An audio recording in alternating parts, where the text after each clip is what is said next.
نحمده ونصلي ونسلم على رسوله الكريم اما بعد بسم الله الرحمن الرحيم عن عبد الله بن عمرو بن العاص رضي الله تعالى عنهما قال سمعت رسول الله صلى الله عليه وسلم يقول إن الله لا يقبض العلم انتزاعا ينتزعه من العباد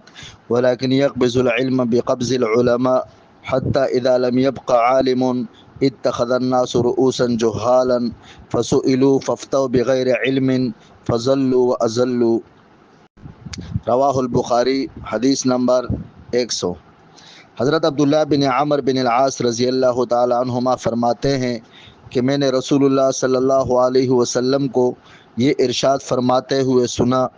اللہ تعالی علم کو آخری زمانے میں اس طرح نہیں اٹھائیں گے کہ لوگوں کے دل و دماغ سے اسے پورے طور پر نکال لے، بلکہ علم کو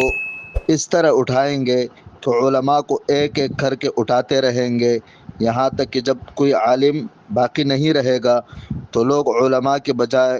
جاہلوں کو اپنا سردار بنا لیں گے، ان سے مسئلے پوچھے جائیں گے اور وہ علم کے بغیر فتوے دیں گے۔ نتیجہ یہ ہوگا کہ خود تو گمراہ تھے ہی، دوسروں کو بھی گمراہ کریں گے۔ میرے عزیز دوستوں، بزرگوں، اللہ جل شانہ نے علماء کو ایک بہت بڑا مقام دیا ہے کہ وہ معاشرے کے اندر رہ کر اللہ کے انبیاء کے وارث بن کر اس سرزمین کے اندر اللہ کی ایک بہت بڑی نعمت ہے عوام الناس کے لیے، اور یوں جب تک علماء موجود ہے انشاءاللہ یہ دنیا اور اس کے جو سب کچھ ہے یہ باقی رہیں گے۔ اللہ جل شانہ علماء کو یوں نہیں اٹھائیں گے کہ سارے علماء کو اللہ پاک ایک دن میں نکال کے یہ ختم کر دیں گے اور ان کو موت دے دیں گے، بلکہ حدیث شریف کی روشنی میں آپ علیہ الصلاۃ والسلام نے جس طرح فرمایا کہ اللہ پاک ایک ایک عالم کو اٹھاتا رہے گا یہاں تک کہ بڑے بڑے علماء اٹھتے جائیں گے تو یہاں تک کہ کوئی عالم باقی نہیں رہے گا جو عالم ربانی ہوں، تو لوگ جاہلوں کو سردار بنائیں گے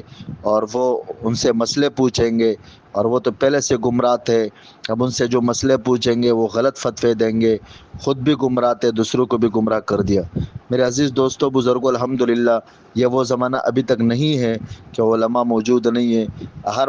ہر مسئلے میں علماء ہماری رہنمائی کرتے ہیں اور موجود ہے، لیکن قرب قیامت میں یہ حالت ہوگی کہ علماء بالکل نہیں ہوں گے، جاہل ہوں گے، اگرچہ اس کے کچھ آثار اب بھی موجود ہے کہ جاہل قسم کے پیر اور جاہل قسم کے مرشد وہ لوگوں کو غلط فتوے دیتے ہیں، لوگوں کو گمراہ کرتے ہیں، خود بھی گمراہ کرتے ہیں، جس کا مشاہدہ ہم آئے روز سوشل میڈیا پہ کرتے ہیں، آپ اور ہم سب دیکھتے ہیں۔ اللہ پاک ہم سب کو علماء صالحین، علماء ربانیین ان کی صحبت نصیب فرمائے، اور علماء سو اور پیران سو اور گمراہ قسم کے لوگوں سے ہماری حفاظت فرمائے۔